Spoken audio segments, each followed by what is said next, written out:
Next speaker is Steve Cobb. He is the CISO at OneSource, another one of our great sponsors, repeat sponsor, as a matter of fact. His talk is on the current landscape of mid-market threat intelligence. Steve, all yours. Great. Thanks, David. Appreciate it. Welcome, everyone. Thank you for joining us this afternoon. I know it's hopefully been an exciting couple of days at the InfoSecCon, and always a pleasure to be involved. And I hope you were able to participate and join in and see some of the other speakers and presentations.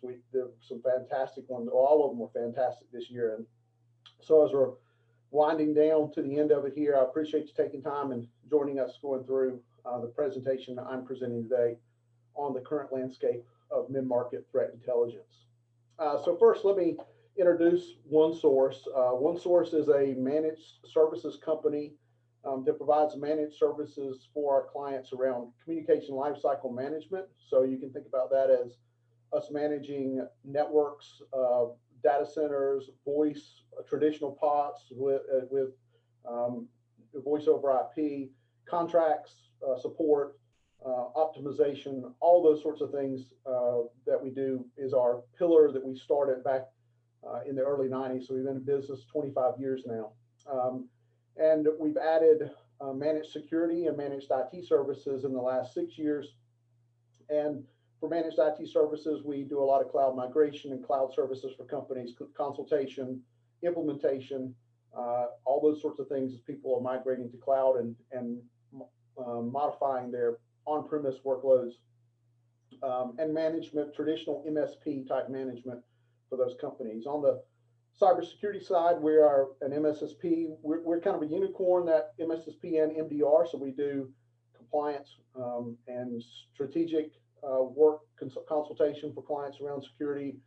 And then as well, we do protect and defend. So we do MDR services, remediation down to the endpoints, and whatever case clients need us to. We've got locations. We are headquartered in Greenville, North Carolina. We have an office in Raleigh, North Carolina, and one of our security operations centers is located there.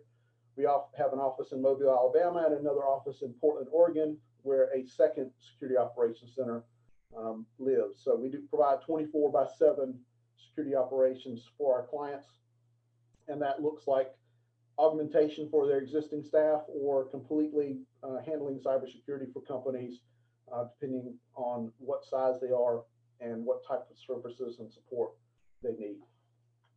So if you need any of those services or are interested in any of those things, you can by all means reach out to us. We'll be glad to try to help you as much as we can. So today, as we talk about mid-market threat intelligence, I want us to start thinking about what the risks are. And for people in cybersecurity, and most of you all that are part of the presentations and been here know these and have been through these, but I want to frame these from the standpoint of the mid-market. The small, medium enterprise market has always been somewhat lower on the totem pole, if you will, for a lot of threat actors.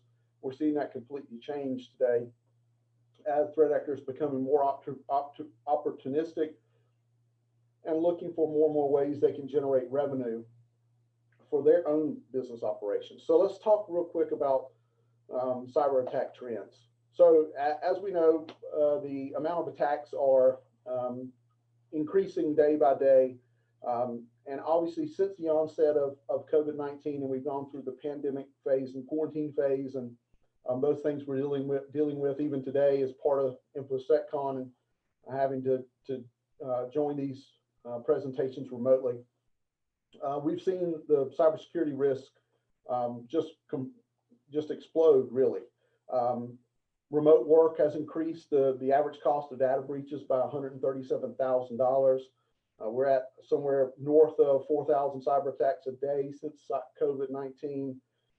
We all know that the cost of attacks and breaches is going up, day by day, minute by minute.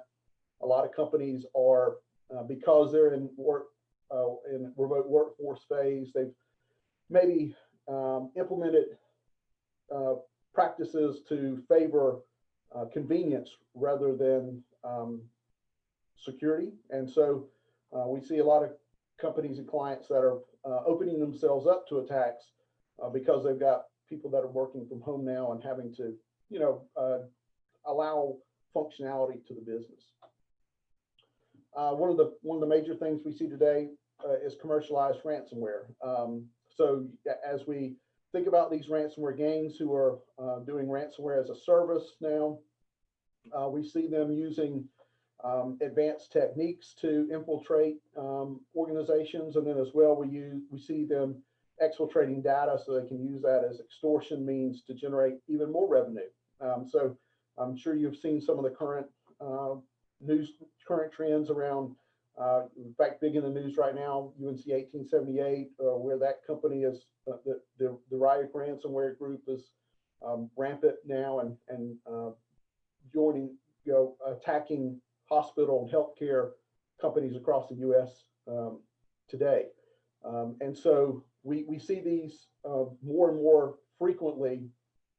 And a lot of that's because it's become really easy for these groups and these gangs to utilize low cost of entry and really low skill set, low knowledge to begin their own enterprises of compromising and extorting organizations for their data.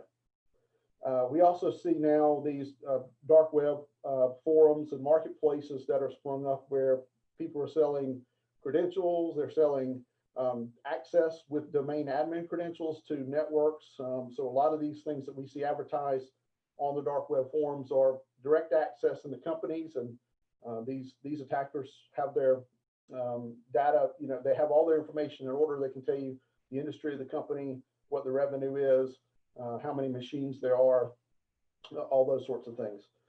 So right now what we see is more and more of these forums being the place where attackers are generating revenue initially, and then those ransomware as a service gangs taking that and exploiting that for their bigger paydays.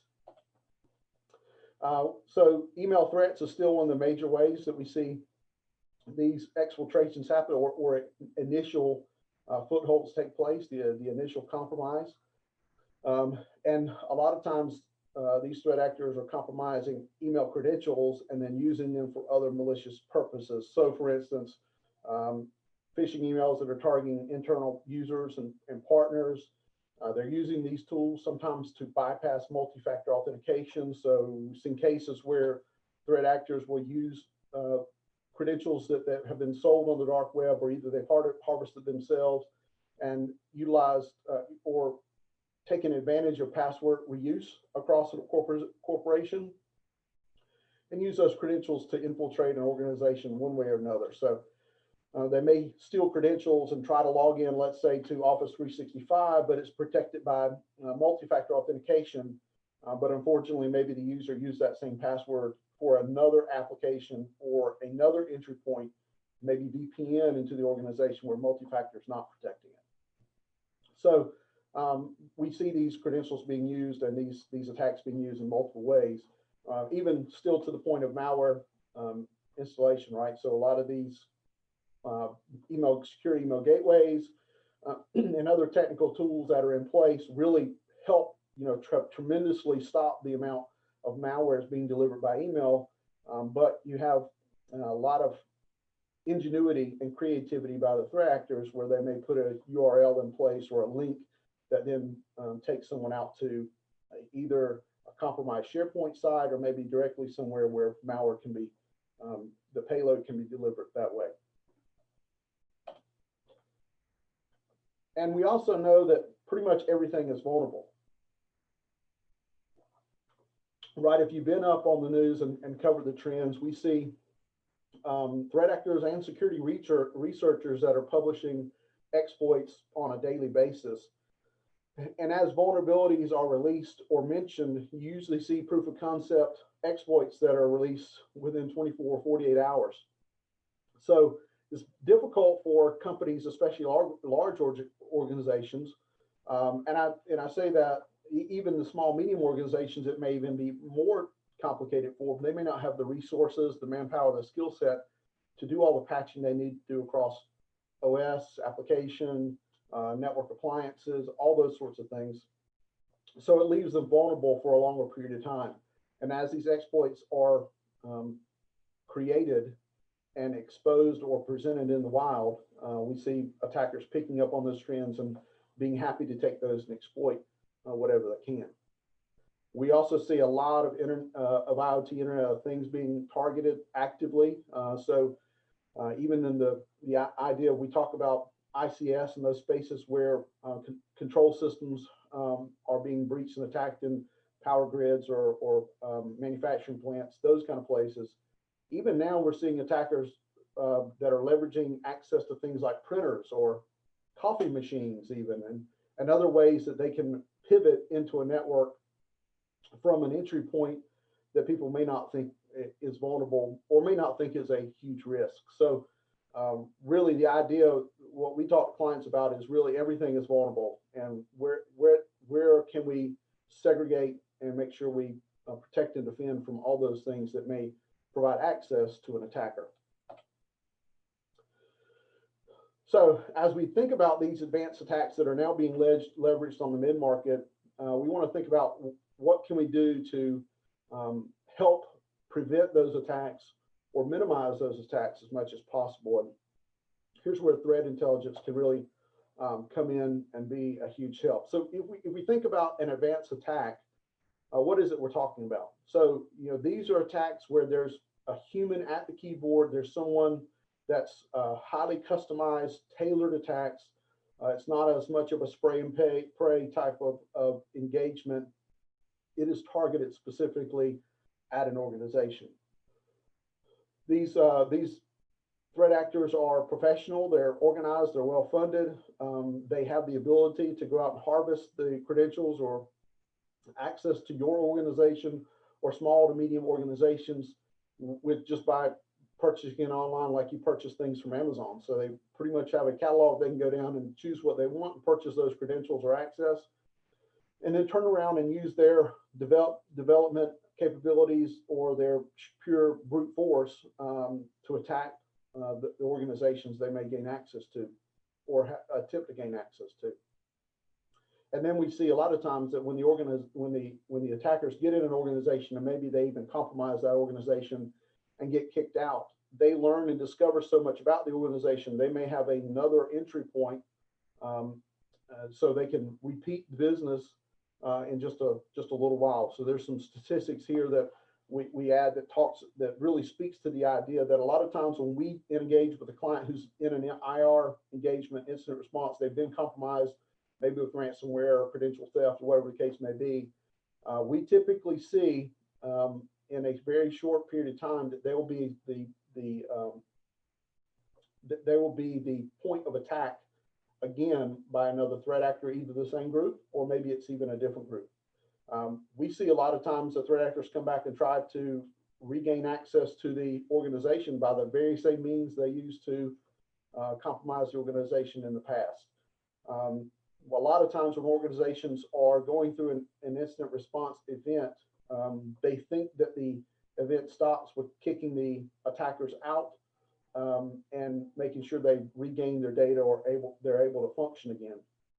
However, there's always got to be some after action review and things that an organization does in order to make sure that they have, blocked the holes. They've looked at how they were compromised and what their threat actors did to compromise them.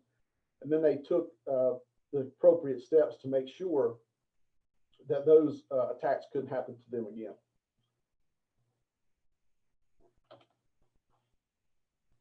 So social engineering as well is a big push by threat actors today to try to gain initial access into an organization.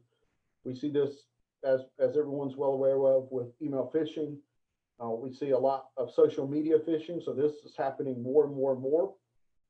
And we talk to clients about making sure that in their they're from a social media standpoint, they separate their professional lives from their personal lives, because we know attackers will use those personal attributes to leverage that information in order to try to compromise a target.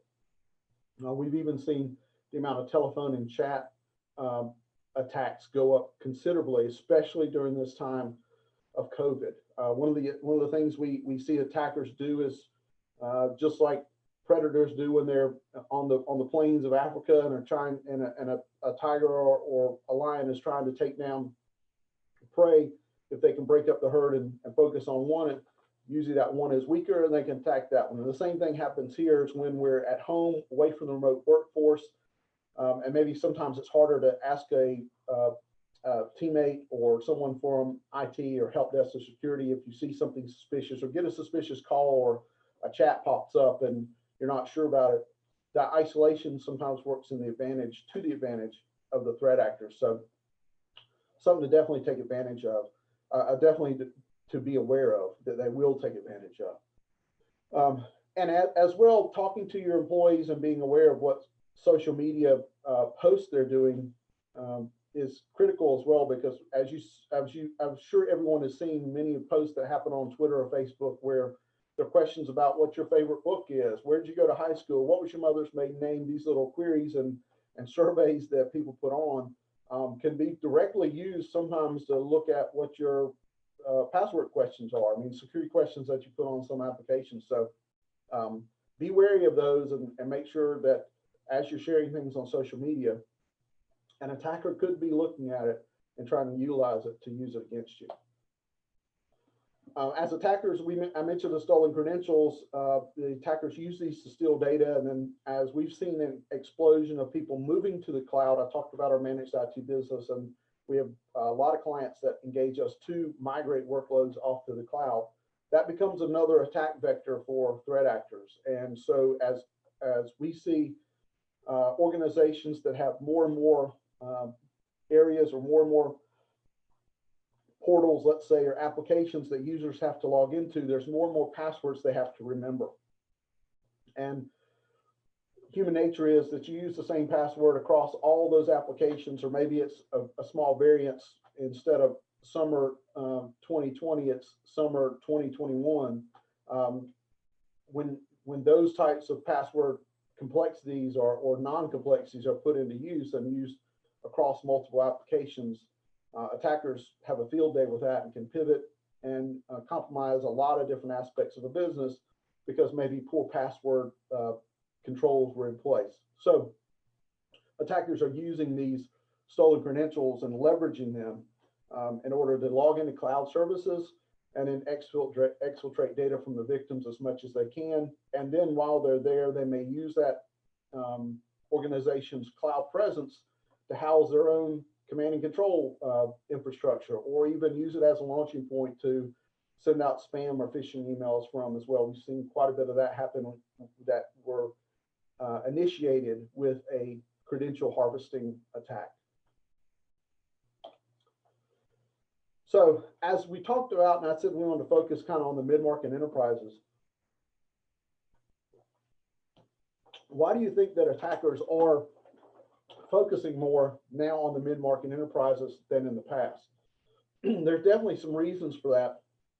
And we want to kind of just touch on those real quick, just so you understand there's some context, if you will, about what attackers are looking for. So obviously there's financial gain, which is the main motivation for all these attackers, of how they can leverage this for revenue. And so as we see mid-market companies expand and they own more and more of the revenue pie and critical data from larger enterprises, they become the source of IP theft, personal information theft, financial fraud, the payment extortion. These small, medium companies sometimes are the gateways for attackers into a larger enterprise and organization. But even outside of that, these mid-market companies hold quite a bit of valuable data, even sometimes more than they think, or it's worth a lot more than they think, until such times they become compromised and then have to figure out the notifications and recovery of that data and operations. So mid-markets have a bigger piece of the pie, and because of that, the attackers are focusing on mid-market today, much more so than they did in the past 4 or 5 years. A lot of these mid-market companies are directly part of the supply chain. So data's flowing through them that's extremely important and critical to larger enterprise companies. Remember as well, a lot of times these mid-market companies have smaller security budgets. They've got less resources. And when an attacker runs up against an enterprise, maybe a Fortune 100 company who's got all the security tools and all the security teams that they can want, they may find it easier to come in through a door that's already open because it's attached to a mid-market company that's providing some sort of service to that larger enterprise company. So the mid-market companies can definitely be a stepping stone or gateway into a larger organization just because of the critical function that they share with those larger enterprise companies. And then mid-market companies as well, once again, they're conduits here, and these pass-through attacks are leveraged by the attackers in order to gain access to these larger enterprise companies. We see a lot of times that these mid-market companies who have ties to the enterprise companies will be using credentials or resources that are directly attached to the enterprise company's networks or infrastructure. And so that becomes a critical asset and a huge risk when we think about impact and opportunity that a threat actor has to engage with the smaller company that may not be as security mature as a larger company, and therefore have some gaps in their armor, if you will, and expose themselves to the capabilities of a threat actor. So we talked a little bit about the attacks. We talked some about the purpose or the reason why these attackers are going after mid-market, and this should really culminate in the idea of threat intelligence. And threat intelligence has been one of those aspects of security that a lot of companies have either hesitated to start being a part of or partaking in, or just have flat out not been able to because they're so busy with running their day-to-day operations, or maybe their security model, their security controls are at such an immature level that throwing threat intelligence into the mix would just kind of make the house of cards fall because they don't know how to use it or how to incorporate it and what to do with it. So the idea here for threat intelligence for the mid-market companies is really understanding what threat intelligence is, and then coming up with a game plan and understanding how you can incorporate it into your existing security controls and your security operations so it can make you much more agile and flexible to the attacks that are coming day by day and that are morphing and evolving in a very high-speed manner.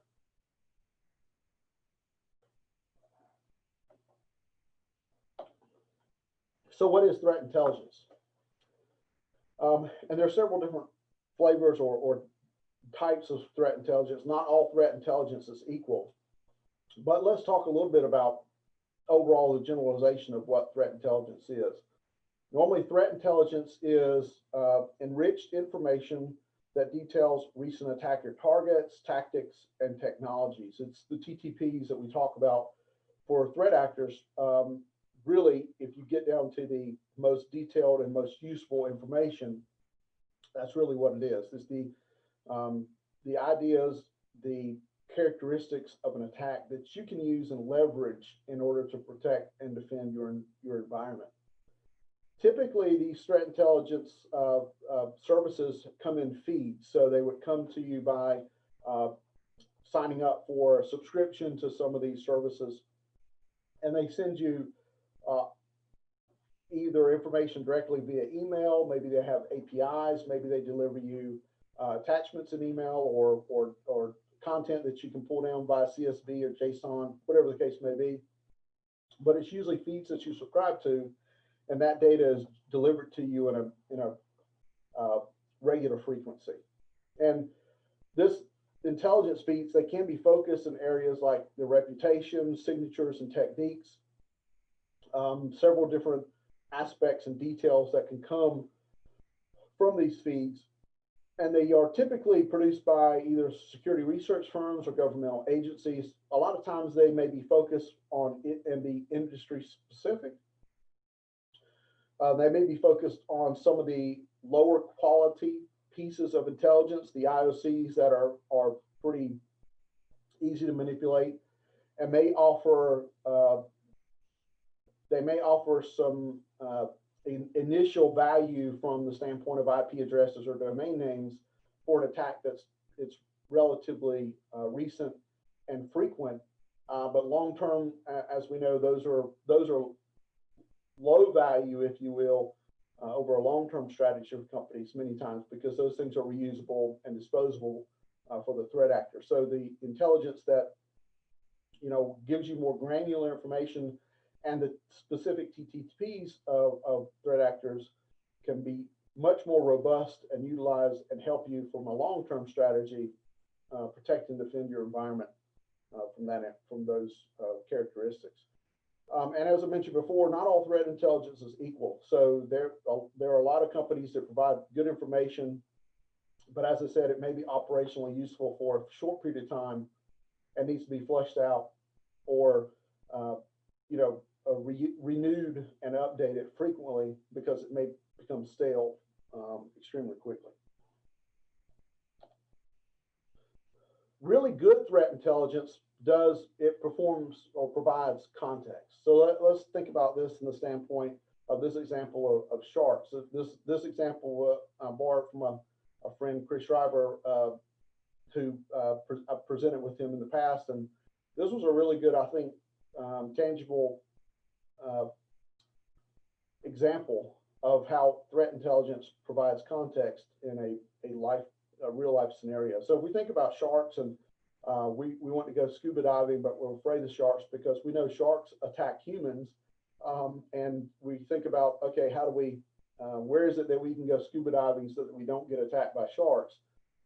Threat intelligence provides the context that these specific screens here, or these pieces of information provide. So if you look as you think about the great white shark, and everyone's afraid of the great white shark because they are in all the movies like Jaws, and they present a real threat to humans. Overall, when you look at, and if you look at the global ranges slide here that shows where great white sharks are, they're everywhere, right? I mean, they are all over the globe pretty much. But really, when you think about in terms of human attacks, the last slide there provides you some real context around the overall shark world and which specific sharks you need to be afraid of. The great white shark is one of those, as that slide mentions, the 4 kinds that have involved in a significant number of unprovoked human attacks. However, the majority of the shark species out there don't attack humans when they're unprovoked. And so a lot of the idea here is that having the information that really tells you about a great white shark versus sharks in general can help you make decisions around what you're going to do with scuba diving and where you should go. In the same way, the information that we get from threat intelligence about attackers, the more detail we can get, provides us context about those attackers that may be targeting us in our organizations. And using that really helps as well if we think about our budgets for security, right? Because if we are looking at, we know attackers in our space are using certain tools or they're using certain techniques. We can buy tools and utilize tools to help protect us against those techniques and tools and procedures that a threat actor may use, especially one that's specifically going out, as I mentioned before, the healthcare industry. So the threat intelligence that's being provided out there by FireEye, Mandiant, and other companies around the UNC 1878 specifically is the way that they're attacking. I know the CISO and several other government agencies have provided some really good information too. Red Canary has as well some great information out there. That level of context, if I'm a healthcare provider or a hospital, is really important, is really intriguing and useful for me, because those are specific details that I can use to protect my organization against known recent attacks and the way those attacks are being carried out. So threat intelligence, as you can see, is not, it is in addition to the tool sets that you already have, but they add a lot of context, and they make your tools and your team that much more better when you can utilize them appropriately. As I mentioned, not all threat intelligence is equal. We would call indicators of compromise specific ones threat intelligence, right? If we know that there's a specific IP that's hosting some command and control servers, and we know that's a malicious IP, that's really good information to have.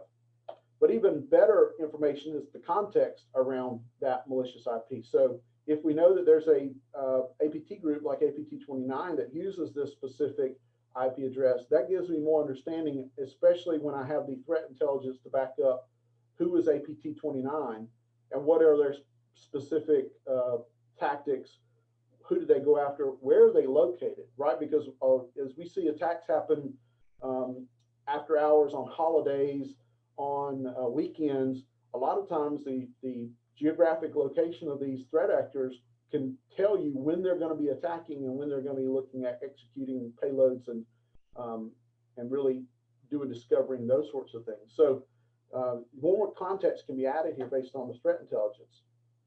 And then if you get even more insights around APT29 and know that it's the Russian threat group and they specifically target these specific industries, once again, I can use my security budget to understand, should I be worried about APT29? I shouldn't. Now, in general sense, APT29 is, is a threat actor group that if you have RDP exposed to the world, let's say with no multi-factor authentication on it, they may have come across you if you're not part of their normal industry and target you, sure. But in the general sense here, or in the idea of threat intelligence, we can utilize the insights we know about APT29 in order to help better protect and defend our environments and our assets. And then understanding all these helps give you expertise in your organization so that you can protect yourself from APT29 and the specific TTPs that they use.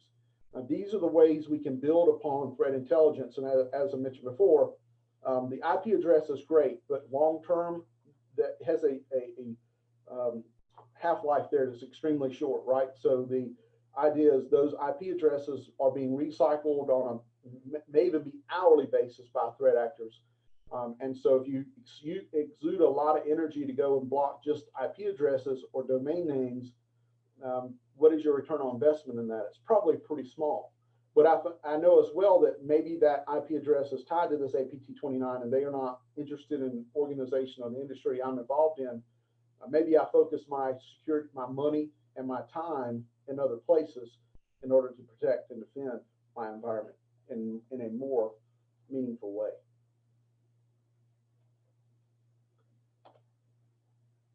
So the idea here, everyone's seen this before. Let me say as well, if there are any questions or anybody has any thoughts, or I want to make this interactive and did mention this before, but you're welcome to ask questions or anything you want to share, and I'll try to talk about that as we're going through the presentation now. At the end, I'll present a screen that'll give you some information around what we're doing as far as adding the some contact information, email, that sort of thing that you can reach out if need be. But if you have anything now that you'd like to share or ask, by all means, you're more than welcome. Hey, Steve, I've allowed it to where all the participants that are on can ask questions. So if you have a question, just unmute yourself and ask away. Great, fantastic. Thanks, David. So everyone's familiar with this pyramid of pain by David Bianco. And as we look at this and apply this to threat intelligence, these are the ideas of the hierarchy you can think about around how good the threat intelligence you're gathering is and how useful it may be in helping you protect and defend your environment. So if we look at this scale as it goes up, right, if we have hash values, how easy is it to change a hash value for a threat actor? Well, that's pretty easy. It takes them 2 minutes to do that. Now they've got a new hash value that you don't know about, but the same malware may be delivered.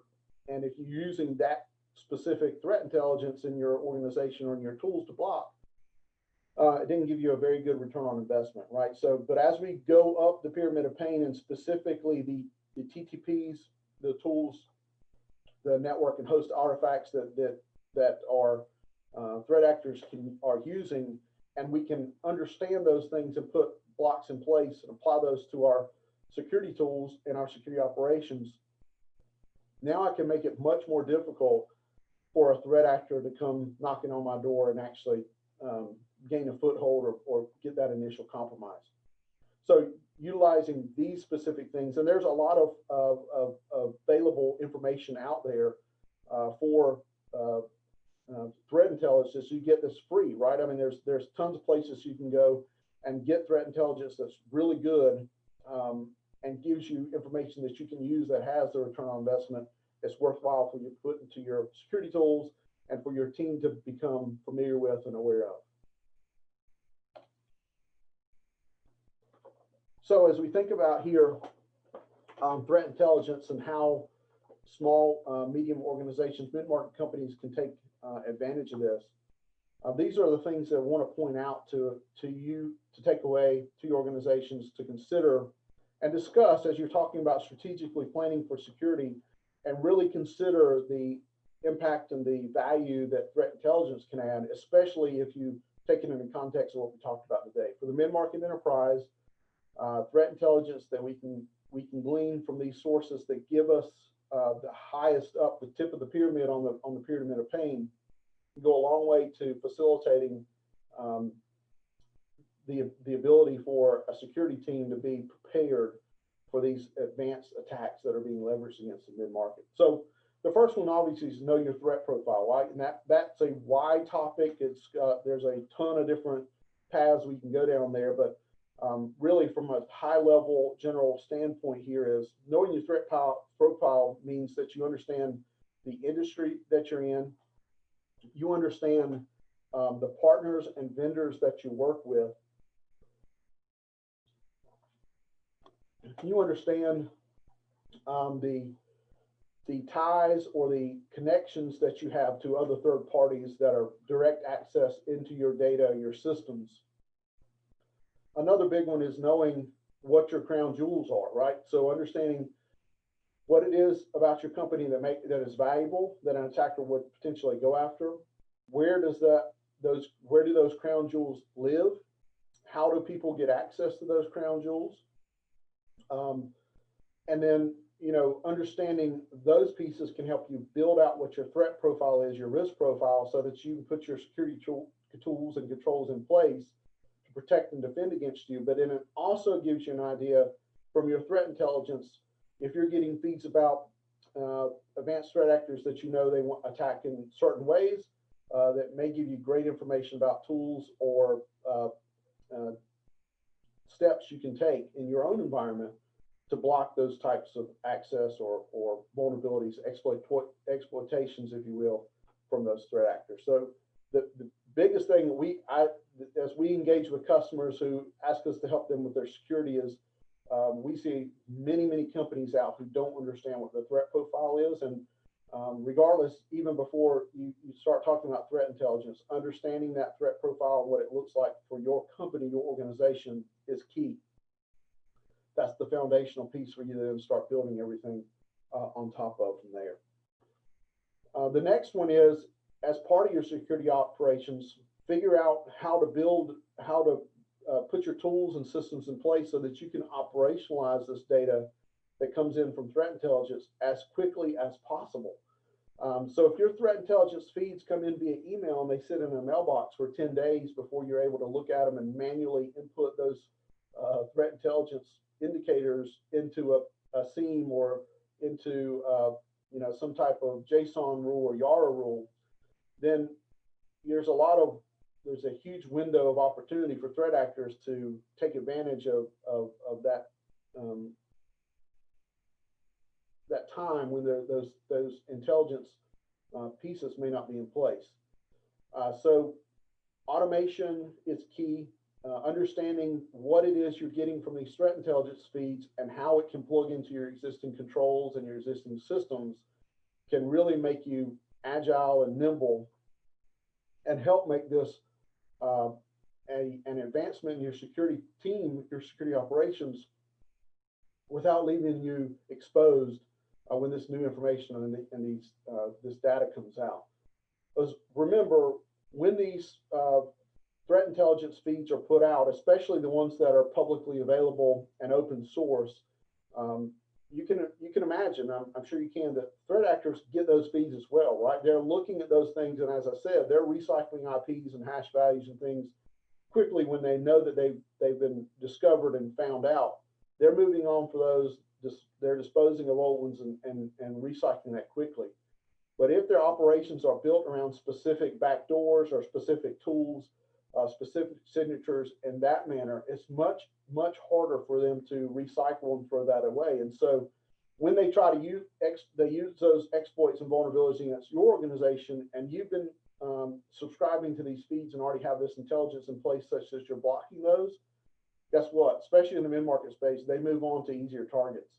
We see that happen all the time. And so when you can put these things in place and make it difficult, just make it another hurdle for a threat actor to go over or have to go through, we see a lot of threat actors give up and move on just because they don't, the return on investment starts going down steadily for them when they have to go through when they have some trouble and have to re-engineer or go back and redevelop certain tools or techniques. And then look for intelligence from sources that help you anticipate your threats rather than react. So we'll get a lot of threat dumps, intelligence dumps, based on existing attacks and attacks that are going on today because those TTPs and IOCs are available. But imagine what you can do if you understand your threat profile and understand what your crown jewels are, the data that would be valuable to a threat actor, and then you know that specifically those advanced threat groups that may target you or your organization. Just imagine if you have the ability to take that intelligence and put it in play in your security tools and security operations immediately. That becomes a barrier of entry for those threat actors that they don't want to have to go through. They run up against a wall. They either get discouraged or figure out that they have to retool, that just changing IPs because you put a block in a firewall doesn't get it. You're blocking them from doing their techniques and the things that they like to do. Then they're going to move on and see other places they can gain access to. Not to mention that a lot of this intelligence, when you put it in place, keeps you off those dark webs and the dark markets, right? So if you're utilizing this intelligence and operationalizing it correctly, then you're not for sale on the marketplace because you haven't taken advantage of that intelligence and put the controls in place to block what some of these threat actors would normally do. And then the last one would be, as you consider threat intelligence and the impact or workload that it may bring to your team, consider working with a partner. And I mentioned before, OneSource is an MSSP. There are many great MSSPs out there. And find a partner that really matches you from the goal for your goals, that can help you grow your security operations to a maturity standpoint that is better than where you are today, and who has the resources, the skill, the knowledge to help you and your team get to a place where you can sleep better at night, right? That's one of the key goals here is what OneSource feels like, and I'm sure I can speak for many other MSPs out there, is we just want to try to help our companies, our customers be the best they can be, focus on the things that make them money, that make them valuable to the community, that make them impactful, and let us try to help focus on securing those things and keeping them safe and protecting them from those. And OneSource is a believer in threat intelligence. We subscribe to these feeds, both commercial and freely and open source threat intelligence. We take all that and correlate it amongst all of our customers so we can be better prepared for them to protect and defend their environments. If you can do this internally with you and your team, then fantastic. Then look at, as mentioned before, putting the systems in place, the automation that you can operationalize these things and use them as quickly as possible. If you can't, consider an MSSP, and it may be that for an MSSP that you deal with, you only want them involved in the threat intelligence piece of it. So they're cultivating or that threat intelligence and feeding it into your tools, or that maybe a partnership that you can join with them. But if you get to the place where security operations may be something that's too big for your organization, then maybe you should look at using a partner because you don't have to worry about the staffing and the training and the knowledge and skill set internally you can forkload that and have a third party that can help you there. So those are things for you to consider as you look at adding threat intelligence into your portfolio for your security teams. And I would greatly encourage you to do that as well. And so if you think you want to do that and need help, you need some tips, you need some feeds, or you need something to get started there, please reach out and ask us about it. I'm leaving here this screen up as I close up for questions. We're also offering a free threat assessment for those attendees who come here live today and or either are visiting this later via an on-demand presentation. But if you go to the link that's here on the page, that gives you the ability to sign up for a free threat assessment, and that can at least potentially help you understand what your threat profile looks like and get started down that path of answering that question. You also see a phone number and email address here. If you consider that you need help, you need an MSSP, you need some security consultation, or you just want to ask some questions about threat intelligence and get a little bit more information for your team, please reach out to us. We have a great team that will be glad to give you back information. And once again, our mindset really is to try to protect and defend our clients, and we will do that at all means necessary to make sure that we help people out, especially in North Carolina, but we've got customers across the U.S., but we want to make sure we protect and defend the state of North Carolina without a doubt. So with that, I'll wrap things up here.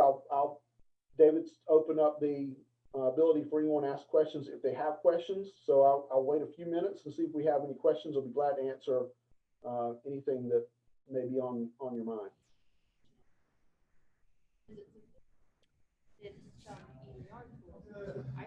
Looked like one person had a comment, but then they got nervous and went back on mute. Okay. Don't want to call Sincerus out by name, but Sincerus looked like he had a question.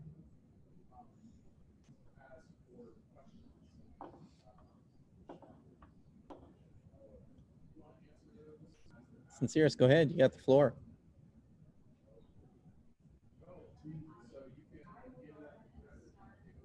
All right. So we're not hearing any audio from you, but does anybody have any final thoughts, final questions for Steve?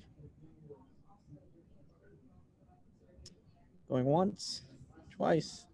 Steve, I wanted to say first and foremost, as a board member with the International Board of Directors for ISSA, thank you very much for supporting the Raleigh chapter. Thank you very much for supporting InfoSecCon. Without companies like yours supporting community efforts like this, this event wouldn't happen. Unfortunately, we are not all in person like we are usually accustomed to, and there's a lot of great value add in meeting face-to-face and shaking hands, but I think all of the chapters worldwide are trying to do the best they can with these virtual platforms like we are here. This turned out to be a pretty good event. I think I've been involved with it since yesterday when it got started, and the turnout's been pretty good, and the content's been great as well. So we didn't really water it down for the virtual version of this. I just wanted to close by letting everybody know that they can interface with you in the virtual lounge if you wanted to pick up a conversation or ask that question that you didn't get to ask. And then also, if you weren't happy with the content of this talk, which I doubt that is the case, or any other talk for that matter, please, the way we fix these is through the surveys. And I know that Rob and his team reads every single one of those because I get to hear about it. So, oh, it looks like Sincere is having technical difficulties with his mic. So yeah, just reach out to Steve in the virtual lounge, and I'm sure he'll be more than happy to set up a one-on-one and answer your question. So without any further ado, Steve, you have any closing comments for us before I close the session? Just want to say I appreciate everybody stopping by and listening to the presentation, and I hope everyone had a great time at InfoSecCon. Yeah, I think it's a great event, David. I would give kudos to you and the team there, even in this kind of weird, crazy world that we live in, going through this in the virtual aspect. I went to several of the presentations. I thought it came off really well, and I don't think that you could have done anything better. So